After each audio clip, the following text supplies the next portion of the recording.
When I was in high school, I didn't have a lot of relationships with my teachers, and I think that it was hard for me to engage in school because I wasn't really sure that my teachers cared about me. One thing that is true about Ms. Puentes is that she works really hard to build relationships with students so that they feel comfortable in her class. She's not only special to me, but others on campus.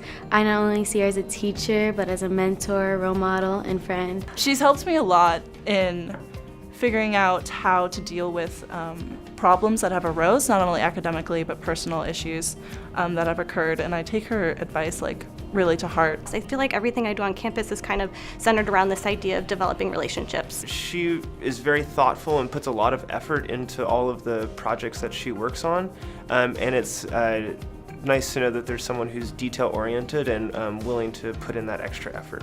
As educators, we're impacting students in ways that we may never totally know, and I think that's why it's important on our best days and on our worst days to be the best versions of ourselves. I had a student who said that she thought I looked kind of stressed out in the hallway, and so she came back later in the afternoon and she gave me this note that was like, "Hey, Ms. Puentes, you look kind of stressed today. I just want you to know, I love you. You're one of my favorite teachers. You're awesome.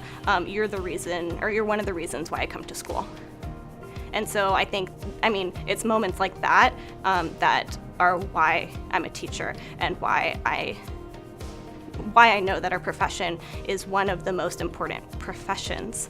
I think that it's strong public schools that are our nation's best hope at creating a more equitable society. So I think it's really important that we're impacting students in a really positive way, and that we are taking children and developing them into the type of community members who are going to have the skills and the abilities and the willingness and drive to make the world a better place.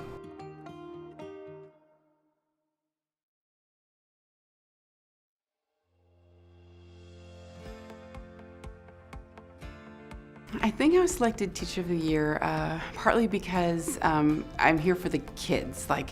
We're here for the academics, obviously, but it's about the kids. It's about the relationships with the kids, getting to know them. Ms. Elder, she takes time and she really cares about her students. Her job isn't just about grading papers, it's about getting to know the kids and making sure that the kids are enjoying what she's doing.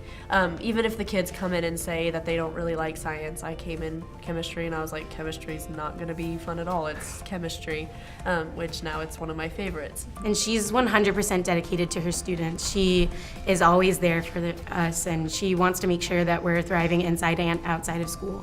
And so she'll constantly have her door open, and we'll just always be in here kind of messing around, but she's always there for us and making sure that we're enjoying what we're doing here and that we're getting the most out of our high school experience. I think that Jennifer was selected for the Teacher of the Year because she is amazing and she is one of a kind and she is so dedicated to her students and to fellow colleagues as I work with her on a day-to-day basis. She goes above and beyond every single day with every kid.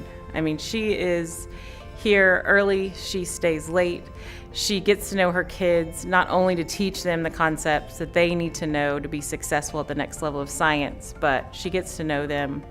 So her relationship with them, makes them want to learn and makes them want to come to her class every day and makes them want to hang out with her after school. She just is a really special person. And it's not even just about the chemistry on the paper, it's about the chemistry with your teacher. She builds that chemistry with each student, and that relationship is just something that is so important for learning, because without that relationship you don't have any motivation. You're like, why would I want to do chemistry? If it's not gonna be relevant to my anything that I'm doing in life, I don't have a motivation. But Ms. Elder makes that relationship about you and about you learning, no matter if it's about chemistry or if it's about life. She takes time and gets to know you and your life and what's going on and why you need help and what you need help with, not just elements and combustion, but what you need help with, anything. If you have interest in your kids, and you can also catch when things aren't quite right with them as well. So, and they know you care.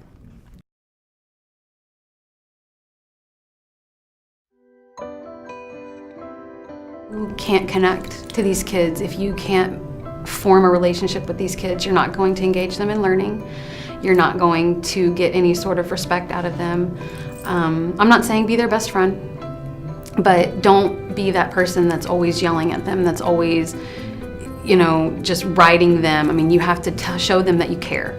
If they see you care and then you're strict with them and you have these expectations of them, then they're gonna follow through. Even the hardest kids. You know, in my specific position, I have kids who are in redirect units. You know, I have kids who have a lot of different disabilities with like emotional type disabilities, and even with them, you know, I still feel like I can connect with them because I've formed that relationship. She's helped me with like a lot of things, like even though like when I wasn't in her class and now I am, but she's always been there.